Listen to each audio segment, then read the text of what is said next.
1969 vamos a comenzar nuestros trabajos en la Loma del Molino, una población prehispánica. Construir nuestra historia. La reivindicación de distintos grupos actuales y los aportes que hace la arqueología a esas comunidades. Trabajo metódico tanto en la excavación como después en el laboratorio. Datos para que uno produzca información para interpretar.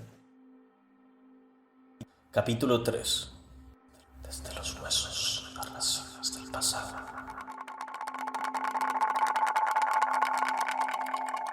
Entre los siglos XIV y XVI, en el Valle de Gualfín gobernaba un ambiente de conflicto.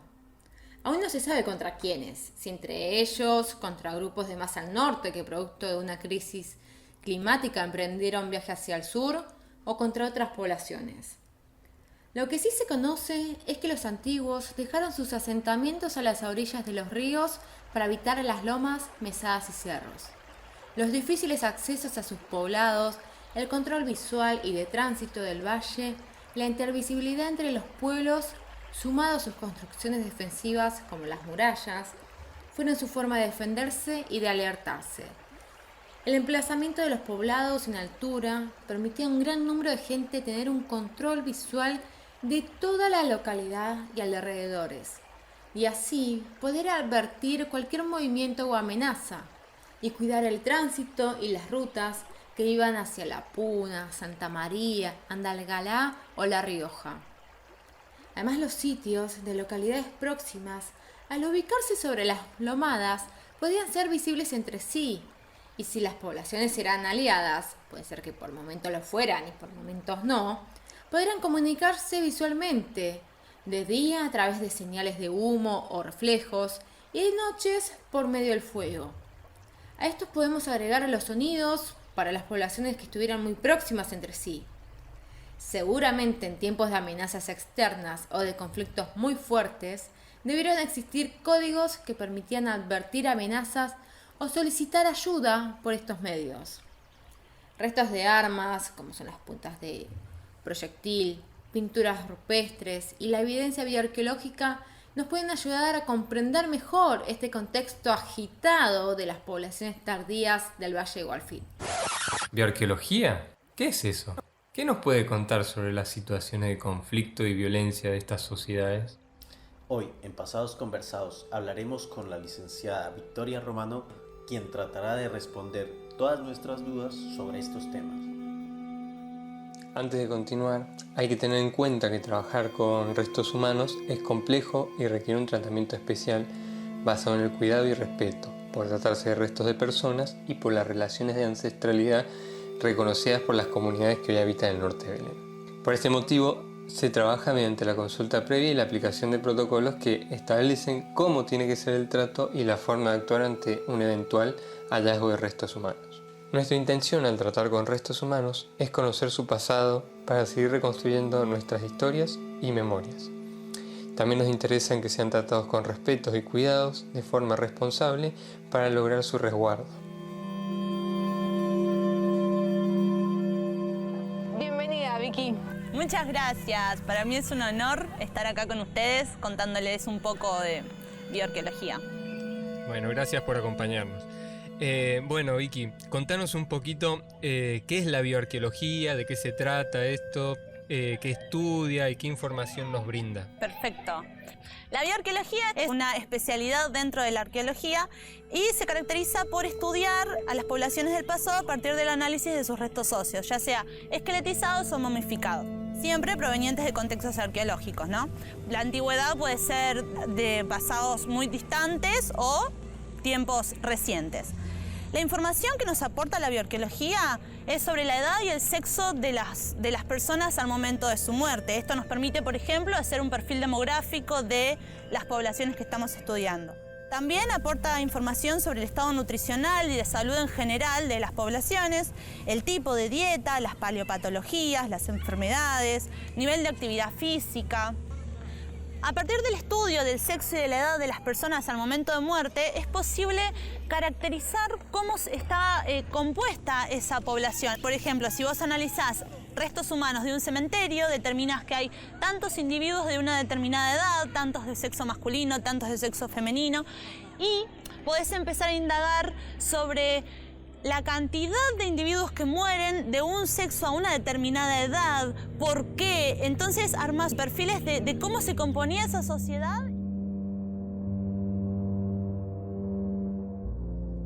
Lo que sabemos sobre la población del Valle de Gualfín es que más o menos en el siglo XV la expectativa de vida estaba alrededor de los 50 años, como mucho, ¿no? Generalmente las personas se morían entre los 45, 50 y padecían bastantes enfermedades como la osteoartritis. Este tipo de enfermedades puede considerarse como producto de envejecimiento y como posibles consecuencias del estilo de vida de estas poblaciones. También se han encontrado entierros de jóvenes y niñas en urnas funerarias.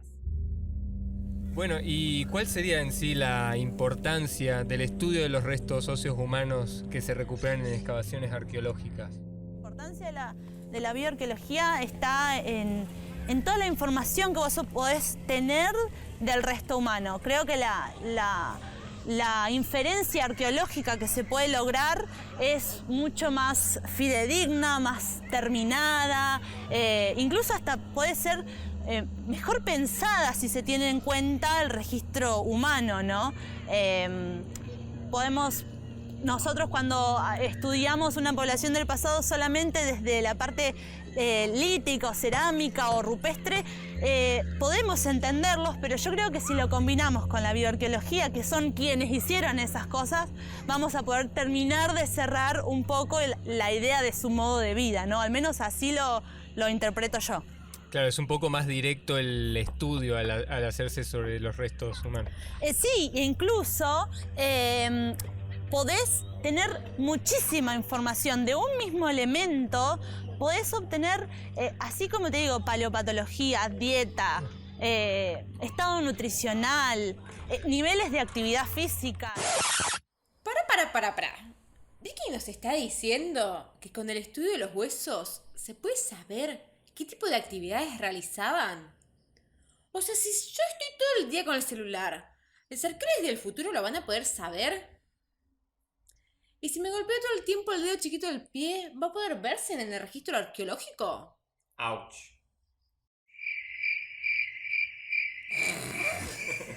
¡Auch! Y no sé, habría que ver, tendría que preguntarle a Vicky. Igual a mí se me viene a la cabeza un ejemplo muy puntual. ¿Conocen el caso de los pies de loto de las mujeres chinas? No, ¿cuál es? Resulta, es muy curioso. Las mujeres chinas lo que hacen es vendarse los pies y utilizar zapatos muy chicos. Y con esa práctica lo que hacen es, se le deforman los pies y se le apelmazan los dedos. Y lo que generan con esto es que se impida, en algunos casos, hacer algunas labores. Qué doloroso, ¿no? Sí, imagínate, si duele el dedo chiquito del pie, imagínate eso. Entonces, resumiendo, todas las actividades diarias, cotidianas, que son repetitivas, como golpearse todos los días a la mañana el dedo chiquito del pie en la cama, o la molienda, la caza, el pastoreo, las actividades agrícolas. El vendaje de los pies. Todas esas cosas dejan una marca en los huesos o en los puntos de inserción de los músculos. Sí, por lo que conversamos con Vicky, sí. Lo que dice Vicky, sí. A ver. Vamos a ver. Por ejemplo, una población cazadora-recolectora va a tener actividades totalmente distintas a una población que su principal forma de subsistir es la agricultura o el sistema pastoril. Entonces, a nivel de las inserciones musculares vamos a poder observar diferencias en estos dos sistemas contrastantes, ¿no? Y en relación a la bioarqueología, ¿todos estudian esto, lo de las inserciones musculares, o hay diferentes temas dentro de la bioarqueología? Bien, no. Esta rama es la bioarqueología del uso del cuerpo a niveles de actividad física, pero la bioarqueología, al ser una disciplina o esta subdisciplina que tiene tantas ramas, se divide en, por ejemplo, bioarqueología del cuidado, bioarqueología de la salud, bioarqueología de la dieta, de la niñez, del género e incluso hasta de la violencia o del conflicto.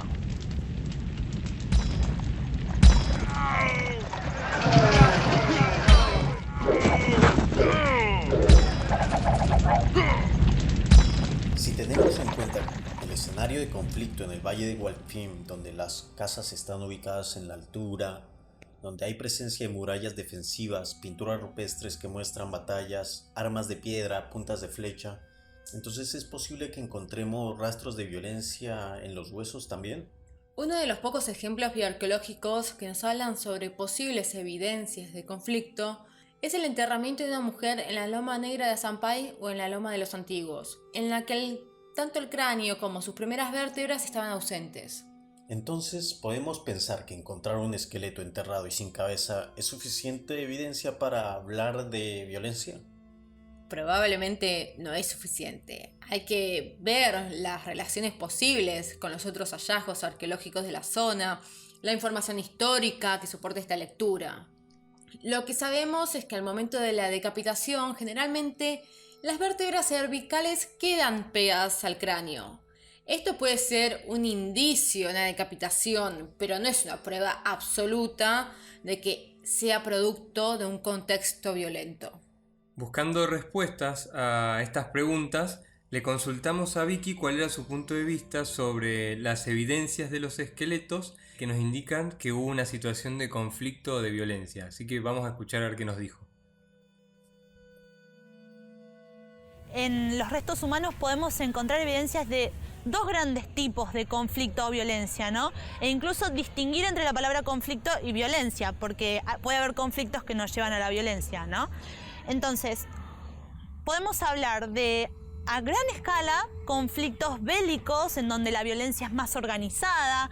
Estamos hablando de guerra o de un enfrentamiento entre dos facciones de muchas personas que van a dejar un tipo de evidencia.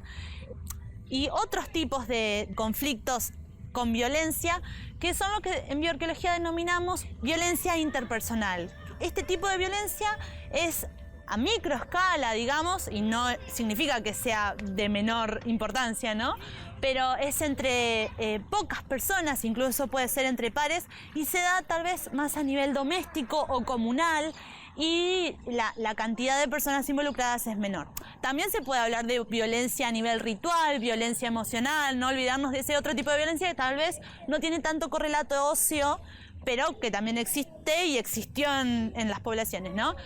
Entonces, habiendo dicho esto, ahora sí puedo responder a tu pregunta de qué evidencia hay. Tal vez podemos hablar de estos dos primeros tipos de violencia que les contaba, la violencia más bélica y la violencia interpersonal, ¿no? En general y a grandes rasgos podemos hablar de tres tipos de evidencias de violencia en los restos humanos, ¿no? Serían correlatos de violencia, que son los impactos de puntas de flecha, de hachas, de armas, etc.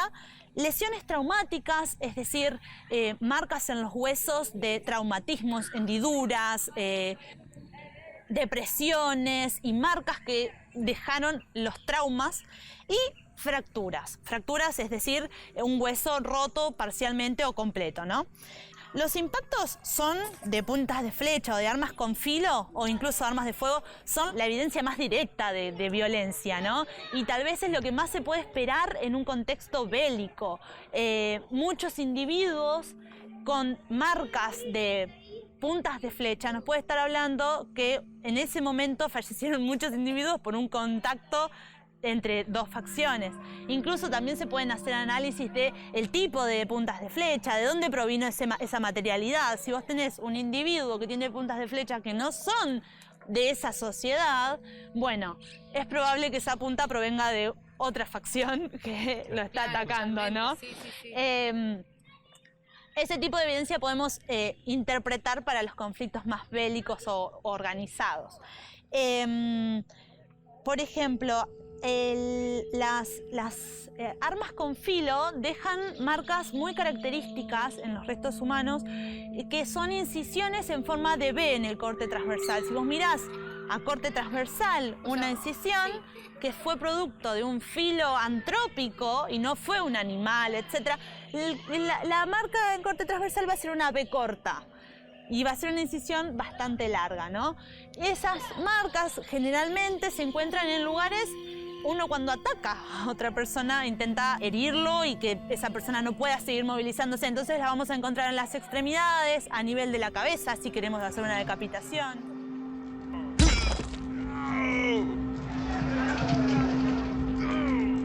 Siempre que uno quiera encontrar evidencias de violencia, tiene que hacer un análisis integral de los restos óseos.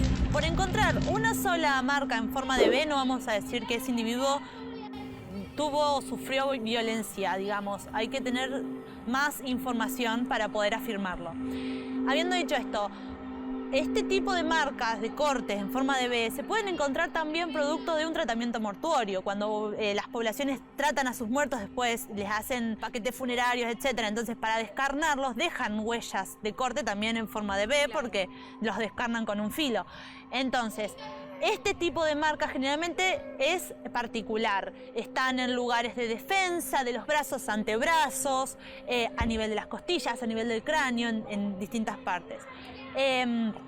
Otro tipo de marcas, bueno, armas más pesadas, además de estas incisiones que dejan corte transversal en forma de V, van a dejar fracturas, huesos machacados, porque son más pesados, ¿no? También vamos a tener lesiones de tipo impacto con lanzas, piedras o, bueno, armas de fuego. Este tipo de evidencia se ve con hendiduras, huesos estallados, orificios de entrada y de salida, por ejemplo, ya sea con una lanza o con una bala, generalmente ese proyectil entra y sale, entonces va a haber orificio de entrada y de salida. Con respecto a los traumatismos, se habla de hendiduras, depresiones, aplastamientos. Generalmente se considera evidencia de violencia aquellos traumatismos en cráneo. Todos los traumatismos que están en cráneo generalmente son evidencia directa de violencia, porque el cráneo es una de las partes del cuerpo más atacadas al momento de un enfrentamiento, ¿no?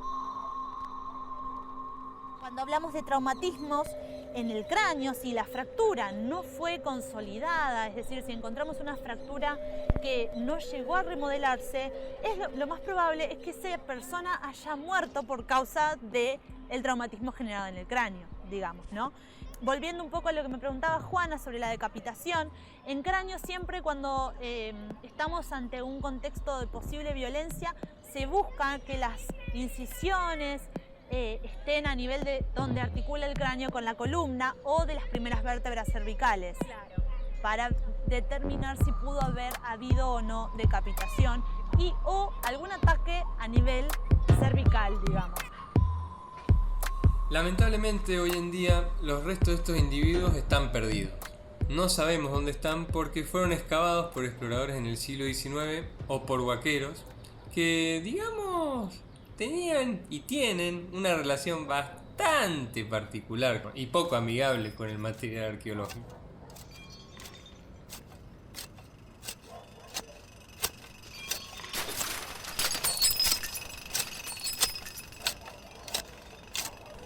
Haciendo un paréntesis, debemos saber que al encontrarnos materiales arqueológicos es importante dar aviso a las autoridades competentes y al museo más cercano, porque todo resto arqueológico es información sobre las poblaciones que vivieron en el pasado.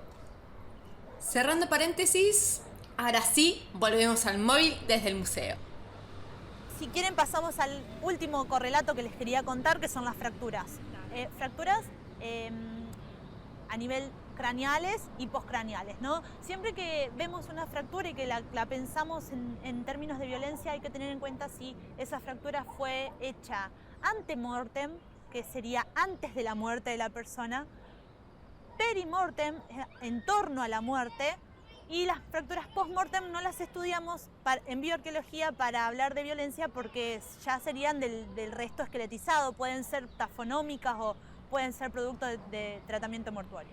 Hablando Perdón, déjame aclarar una cosa. Sí. ¿Cómo en el caso de lo tafonómico, a qué te referís? Tafonomía sería lo que le pasa al hueso después de haberlo enterrado o después de que la persona muere. Entonces, volviendo, las fracturas antemortem, decimos que son antemortem porque remodelaron. La persona tuvo tiempo de, el cuerpo de esa persona tuvo tiempo de consolidar una fractura, ¿no? Hay algunas fracturas, como por ejemplo las del antebrazo, que son fractura Parry, que se fractura el cúbito y el radio de una forma muy particular, que ya está estudiada, porque es de defensa. La persona pone el brazo para defenderse de algo que lo viene a atacar de frente. Son muy diagnósticas de violencia. Las fracturas en el cráneo también son diagnósticas de violencia. Y otro tipo de fracturas que si uno las estudia en asociación a otros rasgos, como del fémur, de tibia, también pueden estar involucradas a violencia, pero no son un correlato tan directo, ¿no? Y las fracturas perimortem, en torno a la muerte, también hay que estar atentos porque pueden ser fracturas que le ocasionaron la muerte a la persona o que se produjeron en el momento que también se produjo esa herida letal o lo que le causó la muerte a la persona. Por ejemplo, lo que les decía hoy de las fracturas de cráneo. Si vos encontrás un cráneo que está fracturado y esa fractura no remodeló absolutamente nada, es posible que la causa de muerte haya sido producto del impacto que generó la fractura.